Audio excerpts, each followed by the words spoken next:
was Veronneau and their track Waiting in Vain. And with that, it is, well, let me just tell you, they're an award winning international band that has been captivating audiences across North America and Europe with their vocal and guitar based world jazz. A delicious blend of bossa nova, jazz, samba, and swing performed in English, French, Spanish, and Portuguese.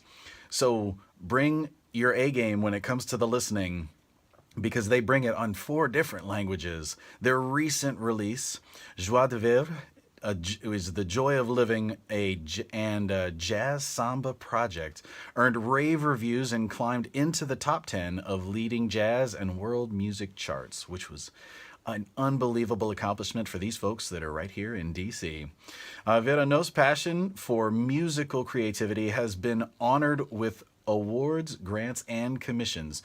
They've curated the Stratmore Music Center's Jazz Samba Project Festival. They've produced music for documentaries and a musical play, and created a live interactive performance with contemporary dance troupe company Danzante here in DC. I personally came across these folks because they also are hosts of Music Alley, which is a phenomenal show about DC music here on 96.7 FM. And they are all about the music scene here in DC. So it is when I heard about them and then I heard their music, it was a no-brainer that I definitely wanted to get them on here so that I could share them with you because they are just phenomenal. So it is, listeners, it's with great pleasure that I introduce Lynn and Ken from Veronneau. Let's say hi, guys. Hey, Brian. How are you? Hello there. How you doing? God, it's such a treat to have you guys here. Such a treat. It's a wonderful pleasure to be here. Tell us about that track that we just played. Tell us about that. Waiting in Vain. So that's a Bob Marley tune, if your listeners might have recognized it. And, a beautiful classic reggae. And we decided to play with it a little bit as we were embarking on the Jazz Samba project, which brought us deeper into bossa nova and samba. We thought, hey, how about we try to do a little bossa nova with that tune? And this is what came out of it. And another piece of it was the horns, which normally we don't perform with horns. This is, a treat for us to bring on horns. But I just knew that I had to have the horns on that piece, And they sound so good, it's true.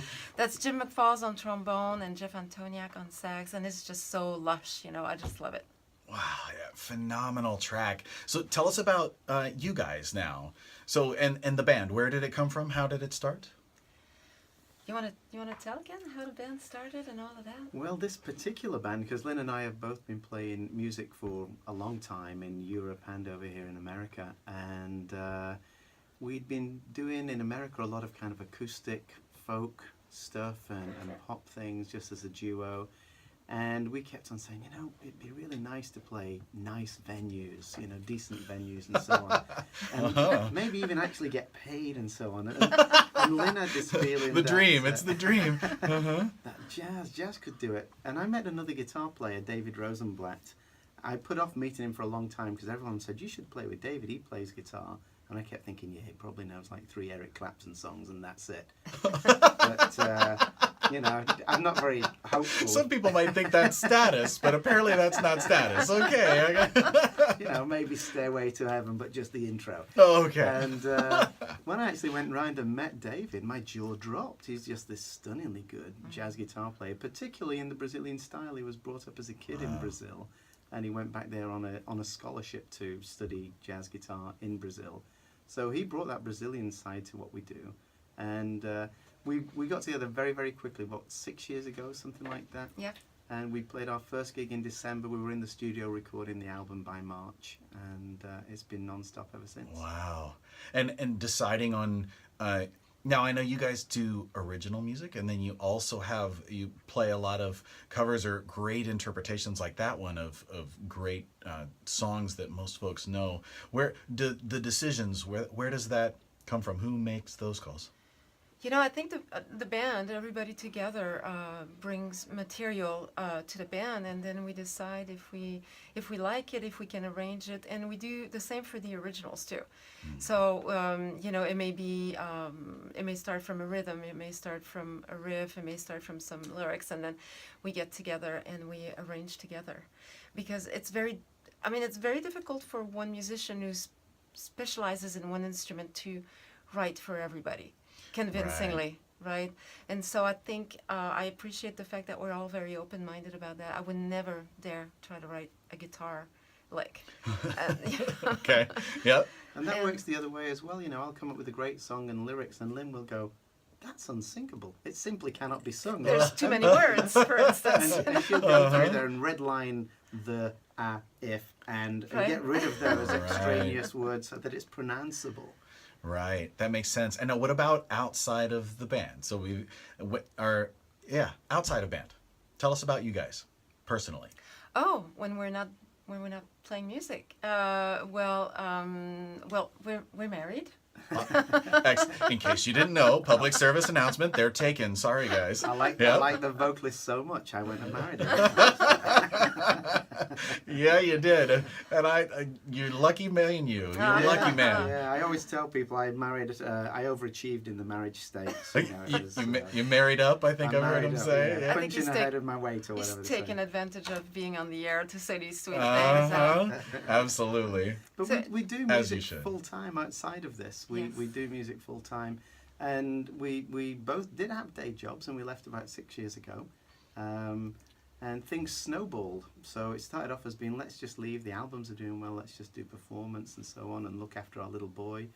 And it snowballed into all of the other things you mentioned: the plays, the films, the dance. I also mentor musicians for the Strathmore. Oh. Lynn and I are doing a second time. We're curating a series of local world music at the Creative Cauldron in Falls Church. So we found ourselves involved in so many different aspects of music that we never imagined. I'm Yeah. also, you know, a session singer on certain projects. So, yeah. And, you know, earlier in the show you were saying how incredible the pool of talent we have in the area. And Yeah. I agree with you. I don't think we'll ever get to the bottom. It's just, it's rich, it's interesting, it's diverse. And we're extremely lucky that we have the time and energy to be involved with so many people. What is your favorite part about the DC music scene specifically? Wow, the incredible wealth of talent. Sheer, raw, deep talent. Wow. Yeah, definitely. Ken, any thoughts there? I think also, and particularly in the genre, you know, it's interesting, we're listening to the records you're playing. The records. I'm showing my age there. The records. Let's go old school. Uh-huh. And it's a breath of fresh air to hear that, because we don't tend to hear that as much. We tend to be listening to world and jazz music more. I see. And within our world, a lot of those musicians, there's a lot of cross-fertilization. We'll see a guitar player or a bandoneon player or a vocalist popping up on each other's albums all the time. And that's really nice, you know, it's really Yeah. nice that you can say, we'd like to collaborate, would you be interested? And it's usually yes. There's not a competitive sense in DC.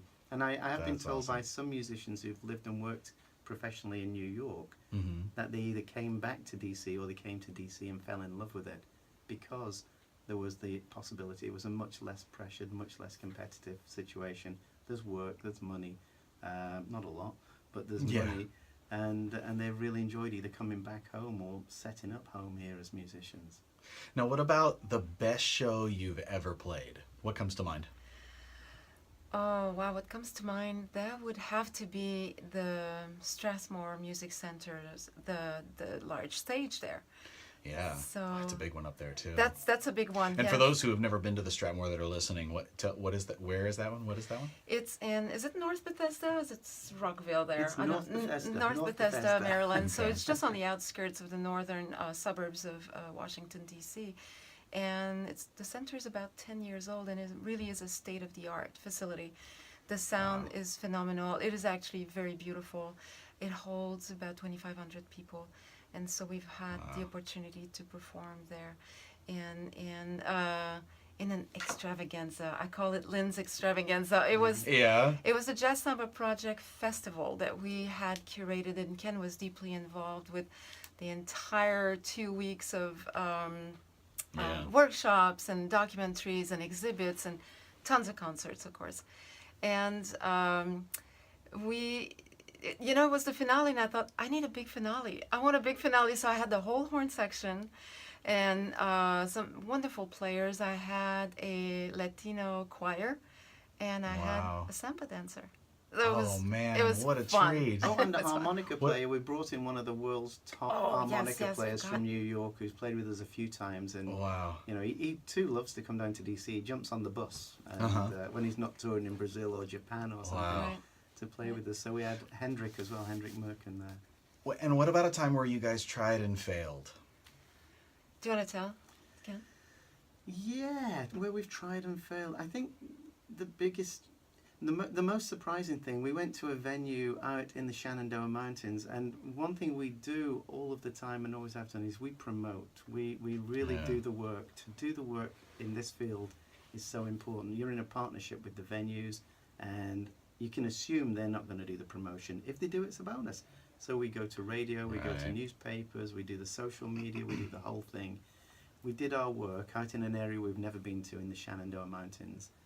And we went out there, and there were 5 people in the audience. Oh my goodness. And we've Wow. never had that before. That was a real shock to A us. gorgeous venue. The sound was absolutely amazing. Oh man. But nobody came. And You know, they say if nobody you build came. it, they will come. God, No. yeah, they didn't no, come. oh, it's so true. I think every musician's got that story where you're just playing to the sound man, and that really, oh man, And they were okay. a very receptive 5 people, but at the same time you're thinking, are they Five staying because they'd be embarrassed to leave, or are they actually really Yeah. enjoying it?